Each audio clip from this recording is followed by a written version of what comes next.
I'm Jennifer DeGroote, Judge of the Allen Superior Court Civil Division. The newest COVID relief bill extends the CDC moratorium on evictions through January 31st of 2021.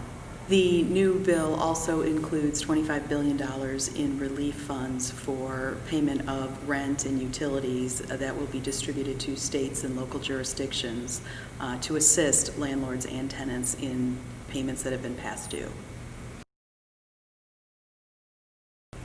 If you get an eviction notice and you have already provided your landlord with the disclosure that's required under the CDC moratorium, all you have to do is inform the court at your hearing, whether it's a telephonic hearing or in-person hearing, or notify the court in writing that you have already provided that to your landlord. If you have not yet done so, you need to obtain that disclosure. It is available with the Small Claims Court, it is available on various websites, and it is also available through Indiana Legal Services. You need to fill out that disclosure and provide it to your landlord, and then that will put a stay on any eviction.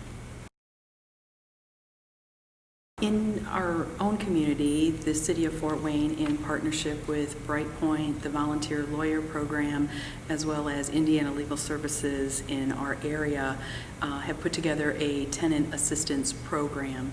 And if you're a low-income tenant who is facing an eviction or potentially facing an eviction, you should reach out to them at the number provided to see if you qualify for their program and what guidance and assistance they can provide to you. For landlords and tenants who are struggling, landlords who are struggling with collecting rent or tenants who are struggling with paying rent, explore potential resources, especially with the additional relief money that's going to be coming to our state with the newest COVID bill, to see if there can be some payments for those past due amounts or upcoming amounts.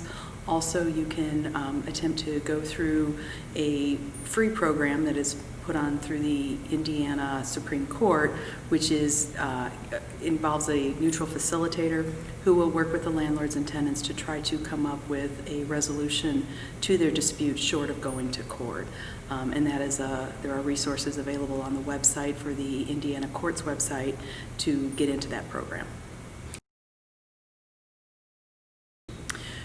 The various moratoriums that have gone into effect, whether it's the current CDC moratorium or various moratoriums we've had previously specific to landlord-tenant eviction claims, anything for non-payment of rent has been subject to those moratorium, but other evictions for reasons such as criminal activity taking place on a rental property, violations of neighborhood code, or violations of Board of Health requirements, things like that, may have still resulted in evictions being filed.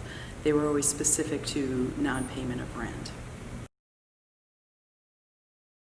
If not by January 31st or shortly before that, we will hopefully get information if there will be any further extensions, either at a federal or state level on an eviction moratorium.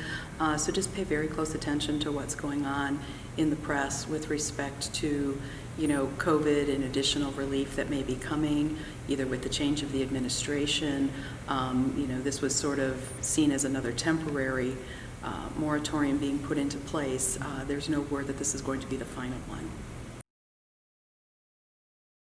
The U.S. Department of Housing and Urban Development has its own moratorium for single-family federally backed mortgages that are essentially Fannie Mae or Freddie Mac mortgages.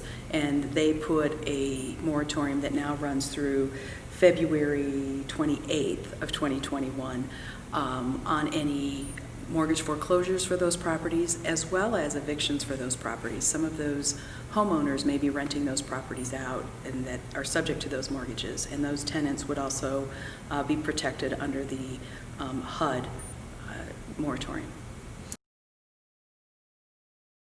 If you are involved in an eviction claim and you do go to court, please know that our courts are conducting inquiries at those initial hearings to find out if the property is subject to one of the various moratoriums that are at issue still in play.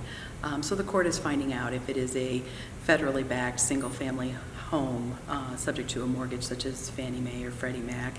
They are also inquiring as to whether the tenants have, included a disclosure and provided it to their landlord, or if they might qualify under that disclosure, providing them additional time to get it to their landlord to halt the eviction proceeding from being completed at that time until any moratorium is lifted.